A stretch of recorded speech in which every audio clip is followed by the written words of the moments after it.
इसे फेंकना मत, दूर छोड़ कर आना। और हाँ, इससे कुछ भी हुआ ना तो गन्नू महाराज नाराज हो जाएंगे। ये क्या है देव? ये कौन सी गवार लड़की को शादी करके उठा के ले आए हो इस घर में? लो कर लो बात, भलाई का तो जमाना ही नहीं है। एक तो सुबह सुबह इतना बड़ा चूहा पकड़ा, उसके लिए थैंक यू बोलने की जगह सब हम पे ही चिल्ला रहे हैं। जब से आई है सिर्फ तमाशा ही लगा रखा है कल से। देव, इसे जहां से लेके आए हो ना, इसे वहीं छोड़कर आओ, अभी इसी वक्त।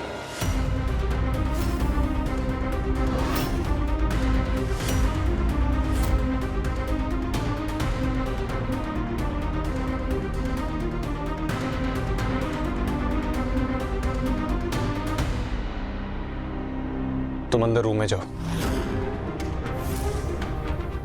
हमने कहा ना, तुम अंदर जाओ। रुको।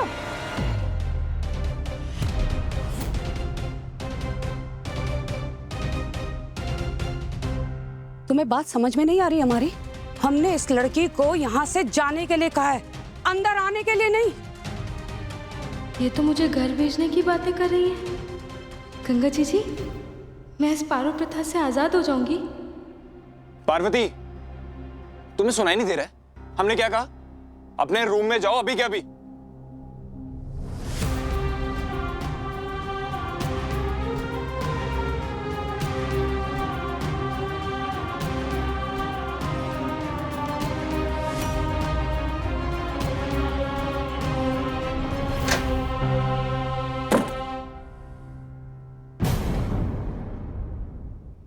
इसे जहां से लेके आए हो ना, इसे वहीं छोड़कर आओ, अभी इसी वक्त। वैसे गंगा जी, हमें ना आप पे पूरा भरोसा था कि आप हमें यहाँ से बाहर निकालने का कोई ना कोई जुगाड़ तो लगा ही लोगे, पर इतना जल्दी ये नहीं पता था। उस दानव को तो हमने गलती से मार दिया था और चूहा पकड़ लिया, क्योंकि हमें तो आदत है, सालों से यही तो काम करते हैं हम पैसा कमाने के लिए। और चूहा पकड़ने की वजह से हम उस दानव की माँ की आंखों में चुभ गए और उन्होंने हमें घर जाने के लिए भी बोल दिया। और अगर उस दानव ने हमें भेज दिया तो फिर तो आधा ठाकुर भी कुछ नहीं कर पाएगा, फिर तो हम भी सेफ, हमारी फैमिली भी सेफ। अब समझ में आया कि गंगा जी और महादेव मिलकर एक बड़ी प्लानिंग में लगे हुए थे, है ना?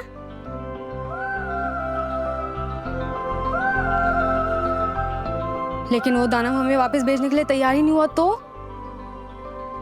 वैसे भी उसने हमें घर भेजने की बजाय इस कमरे में भेज दिया। कहीं उसकी ये जिद तो नहीं है? तभी तो वो हमें खरीद कर लाया है। क्या उसकी माँ को पता है कि वो हमें खरीद कर लाया है? और अगर पता हुआ तो? नहीं, जरूर वो दानव अपनी माँ से झूठ ही बोल रहा होगा। क्या पता उसकी माँ अच्छी हो?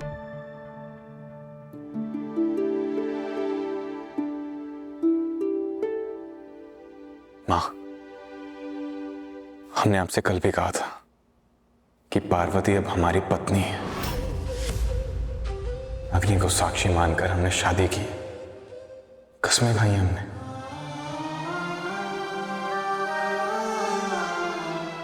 आप तो जानती है ना कि आज तक हमने अपने असुरों से कभी मुंह नहीं मोड़ा और आगे भी कभी नहीं मोड़ेंगे। मां, चाहे दिल कितना भी भरा हो, बस एक बार के लिए अपने बेटे को समझने की कोशिश कीजिए ना, प्लीज मां। लेकिन देव, तुम भी तो अपनी माँ की मनस्थिति को समझो ना। वो खूनी बहू। चाची, पार्वती अब हमारी पत्नी है, ना ही वो कोई खूनी बहू है और ना ही किसी सर्कस से आई है। बाबा के दोस्त बलराम काका की बेटी है वो।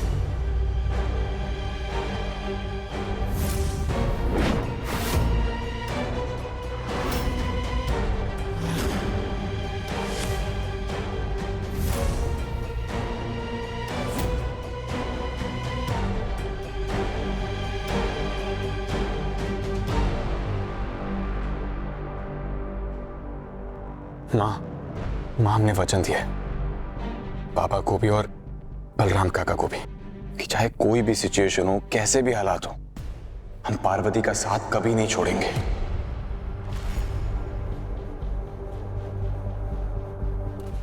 सॉरी आइनस, हम जानते हैं हम आपका विरोध कर रहे हैं, बट प्लीज प्लीज हमारी बात को समझिए। हम अपना वचन नहीं तोड़ सकते हैं मां।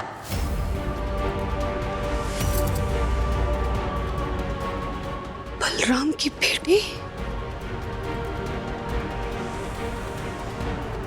देव, तुमने अपने बाबा के उस मामूली से कर्मचारी की बेटी के साथ शादी कर ली? नहीं मां। अब समझ में आ रहा है हमें सारा खेल। ये शादी क्यों हुई है और किस लिए हुई है। मां ऐसा बस कुछ नहीं सुनना हमें। इतने सालों तक, आज तक हम सुबह तुम्हारे साथ माता रानी की आरती करके अपना दिन की शुरुआत करते थे देव, और आज वो लड़की, उसका चेहरा और उसके हाथ में वो चूहा, उसको देखकर हम अपने दिन की शुरुआत करें। मां, हम उसे समझाएंगे। अब विषय समाप्त। कुछ नहीं सुनना हमें देव। राम की बेटी।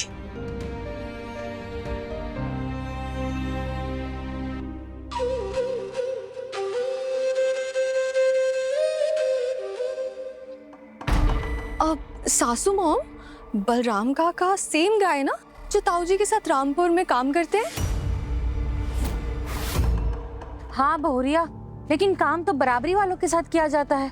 आई बलराम, ये बलराम जेठ जी को बस दिन भर मस्का लगाने का काम करता है और जेठ जी को चने के झाड़ पर चढ़ा कर रखता है, और जेठ जी खुश होकर उसे बस पैसे और काम का बागडोर थमा देते हैं।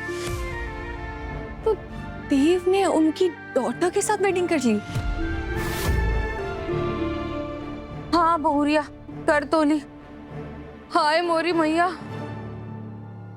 चिच्ची, आपको ये सब कहाँ देखना पड़ रहा है? छोटे से घर की लड़की, छोटी चौधराई, बाप रे बाप।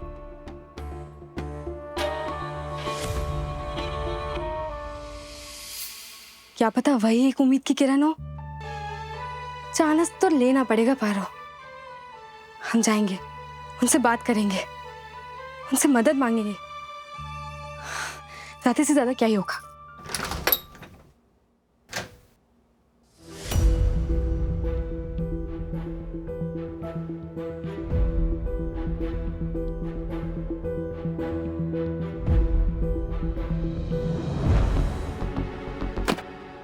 तुम्हारी प्रॉब्लम क्या है?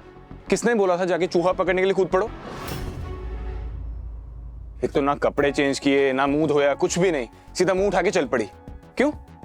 टहलने के लिए निकली थी? क्या कहा तुमने? टहलने निकली थी? इस घर में जिसका मन जो भी हो रहा है बोले चला जा रहा है, बोले चला जा रहा है। कभी खूनी बहू, कभी सर्कस रानी। अरे सुबह सुबह इतना बड़ा चूहा पकड़ा है हमने। हमारे गांव में कोई चूहा पकड़ता है ना तो उसे एक चूहे का 50 रुपए मिलता है, और ये तो इतना बड़ा चूहा था, इसके तो 100 रुपए लूंगी मैं। कभी खुद पकड़ के देखना, सारी सिट्टी पिट्टी गुल हो जाएगी। कोई शाबाशी नहीं, कोई थैंक यू नहीं, सबके सब हम पे ही चढ़े जा रहे हैं। भलाई का तो जमाना ही नहीं है। हाँ माना गलत फहमी में सुबह आप पर हमला कर दिया था तो क्या खूनी बोलोगे? खून कर दिया हमने किसी का? मर गया है क्या कोई? सही सलामत तो घूम रहे हो। और हाँ, हम पे चिल्लाया काहे? हाँ देखिए, हमारी शादी जिस भी परिस्थिति में हुई हो, पर इसका मतलब ये बिल्कुल भी नहीं है कि आपको हम पर चिल्लाने का हक मिल गया। और क्या कहा तुमने कि हम बिना नहाए बाहर निकल गए? तुमने बताया हमें क्या सपना आ रहा है कि गुसल खाना का है?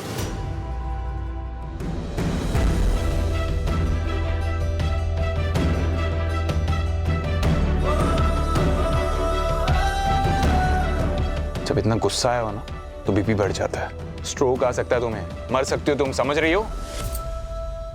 देखो फिर गुस्सा आ गया। चलो अब हमारे साथ काउंट करो 3 तक। 1। अरे करो, ये सब मन की शांति के लिए। चलो करो। 1 1 2 2 3। 3। अब एक गहरी सांस लो। अब अपना हाथ अपने दिल पर रखो। रखो।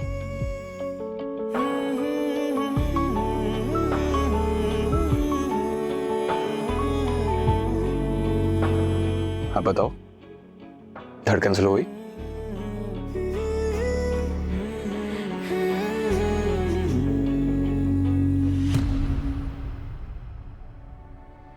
मन को शांत करने के लिए सबसे बेस्ट रेमेडी है, याद रखना। अबे पकड़ो कपड़े और जाके तैयार हो जाओ। और सॉरी, जोर से लग गया क्या? इधर कहाँ जा रही हो तुम? बाथरूम। बाथरूम पूरा, वहां जाओ। जाओ।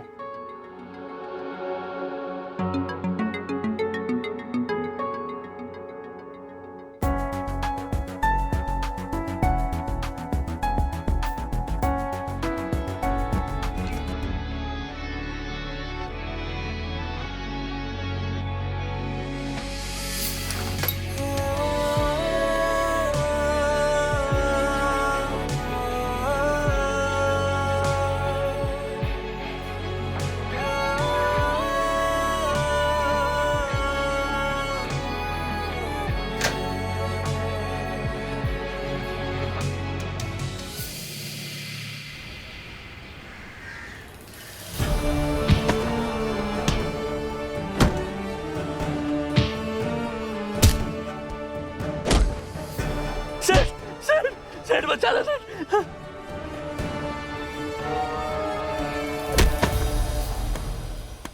तुझे बोला था ना, साले नाजायज बाप की औलाद, तुझे कहा था ना, चप्पा चप्पा छान मार और उसे ढूंढ निकाल। फिर कहां है मेरी वीआईपी दुल्हन? कहां है बोल? आधा ठाकुर वो आदमी है जो मछली को भी पानी में डुबा डुबा कर मारता है, और तू साले मुझे ही चूना लगा रहा है। हाँ? मुझे चूना लगा रहा है। सेठ, मैं क्यों आपको चूना लगाऊंगा? कसम से पूरा छान लिया, लेकिन आपकी वाली दुल्हन नहीं मिली। कुछ दूसरी दुल्हन मिली, लेकिन उसमें भी आपकी दुल्हन नहीं थी।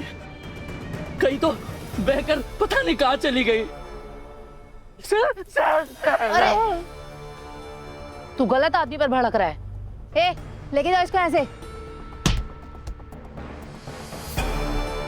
हो सकता है तेरी वीआईपी दुल्हन ऊपर का टिकट कटा लियो। गंगा को नहीं देख रहा है कैसे उफान पे है? बह गई होगी कहीं। ना जीजी ना, हम ना मान सकते। शेरनी इतनी आसानी से मरने वालों में से ना है। और वैसे भी जीजी, ये कोई आम लड़की ना है, चलती फिरती बॉम्ब है, बॉम्ब। और ऊपर से मछुआरे की लड़की, मतलब पानी से बहुत ही गहरा रिश्ता है जीजी। हमको क्या लगता है कि किनारे की दूसरी तरफ ऐसा जुप से जाके गायब हो गई है, पर कोनो बात नहीं है जीजी, उसको तो हम ढूंढ निकालेंगे। वो कहाँ है ना जीजी कि आधा ठाकुर का आज तक एक भी डील कैंसिल नहीं हुआ है। पूरे 5 लाख की पारो खरीदे हैं। इतनी आसानी से तो नहीं जाने देंगे उसको। और ये हरियाणा वाला जो सेठ है ना जीजी, वो बार बार फोन करके दिमाग की, इसलिए एक काम करो, ये शेरनी के बुढ़े शेर से कनेक्शन ढूंढो। हो ना हो ये पारो अपने परिवार के पास वापस आने की कोशिश जरूर करेगी। परिवार को, इस घर के नाम को मजाक बना के रखा है तुम्हारे मौसा जी ने। हमारे देव को लेकर वो इतना बड़ा फैसला अकेले कैसे ले सकते हैं मानव? ना हमसे बात की, ना सलाह, ना मशवरा, कैसे कर सकते हैं मानव? मासीमा, आप जो भी कह रहे हैं ना एकदम सही कह रहे हैं, बट अभी आप शांत हो जाइए। नहीं हो सकते हम अभी शांत ऐसे। तुम फोन लगाओ देव के बाबा को। मासीमा, फोन लगाओ। जी।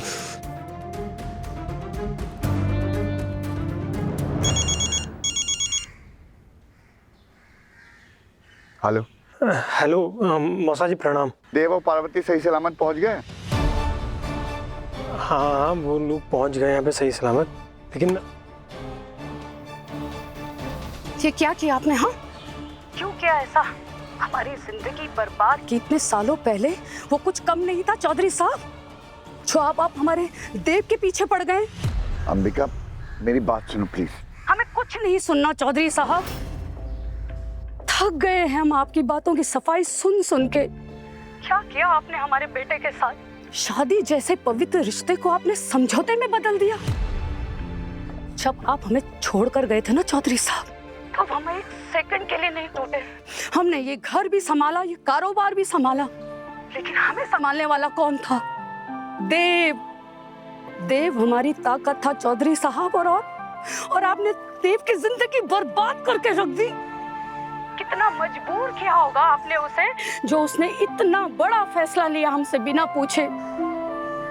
एक अच्छे पति तो कभी नहीं बन पाए चौधरी साहब, आप कम से कम एक अच्छे पिता तो बन जाते। अपने बेटे की शादी एक ऐसे घर में कर दी जिसका ना कोई ओहदा है ना कोई हैसियत। एक मिनट, क्या साबित करने वाले हैं आप सारी दुनिया के सामने कि चौधरी खानदान का इतना बड़ा आदमी आज भी अब कैसे अपनी जड़ों से जुड़ा हुआ है? छी, इस बात के लिए आपने अपने बेटे की बलि चढ़ा दी। क्या मंशा थी इसके पीछे आपकी, हमें बताइए। हम जानते हैं चौधरी साहब, ये आपका तरीका है। आप देव को अपनी तरह बनाना चाहते हैं। आप चाहते हैं देव भी आपकी तरह अपनी जिम्मेदारियों से इधर उधर भागता रहे। और एक दिन जैसे आप गए थे ना मुझे छोड़कर, वैसे देव भी चला जाए। अंबिका, ऐसा नहीं है। ऐसा वैसा तो कैसा है चौधरी साहब? हमारे बेटे की शादी में हमें नहीं बुलाया, हमसे पूछा नहीं इतना बड़ा फैसला लेने से पहले, क्योंकि आप जानते थे हम वहाँ होते ना तो ये शादी कभी नहीं होने देते। चौधरी साहब, आपने बहुत गलत किया हमारे बेटे के साथ। आपने उसे मजबूर कर बहुत गलत काम कर दिया है। अंबिका, मेरी बात सुनो प्लीज। मैं मानता हूँ तुम्हारे गुस्से का हकदार मैं हूँ, लेकिन ये सब जो हुआ ना, ये सब मैं तुम्हें फोन करके बताने वाला था, लेकिन देव ने मना कर दिया। देव का नाम मत लीजिए आप अपने जुबान से। हाँ बाबा चिंता मत करिए, हम माँ को समझाते हैं। और प्लीज कुछ दिन आप कॉल मत कीजिएगा।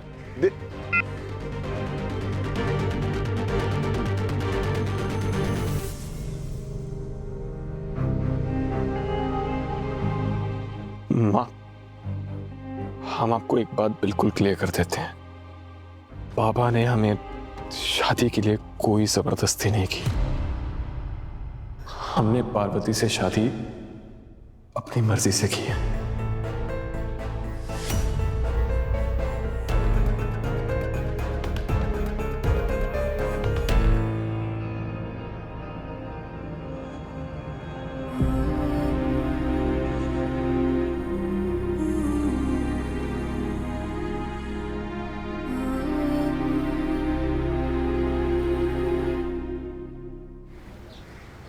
सुमति, मैंने पता किया और आधा के लोगों को भी बात करते हुए सुना।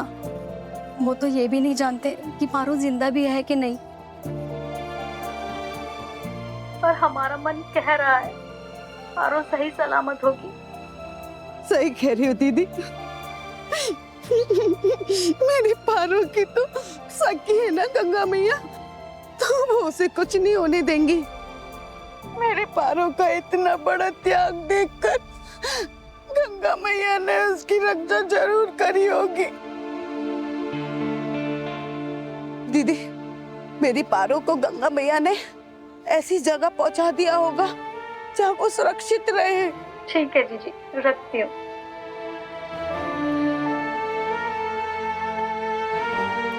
हे गंगा मैया, मेरी पारो की रक्षा करना।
माता रानी, हमारे अंदर का तूफान हमें खाए जा रहा है। हमने जो कुछ भी किया अपने अपनों के लिए किया, अपने परिवार के लिए किया, और अब आप ही हमारा सहारा है। आप ही हमें इस चक्रव्यूह से निकाल सकती हैं। बच्चे की जान बचानी है तो पैसों का इंतजाम तो करना पड़ेगा। अरे आपकी दुल्हन एकदम पिच तैयार, बस उसकी एक छोटी सी शर्त है, 5 लाख रुपए की। अपने शरीर के साथ साथ तुम्हारी रूह भी तुम्हारी नहीं रही, क्योंकि तुमने अपनी रूह को एक शैतान के हाथों बेच दिया है। अगर ज्यादा होशियारी करने की कोशिश की तो याद रखना, तुम्हारे पूरे परिवार को हम ढूंढ ढूंढ के मार देंगे। माता रानी, हमें कुछ समझ में नहीं आ रहा। हमारा एक गलत कदम हमारे परिवार वालों पर बहुत भारी पड़ सकता है, पर अगर उम्मीद की एक भी किरण होगी ना, तो हम कोशिश जरूर करेंगे। हमें रास्ता दिखाइए माता रानी।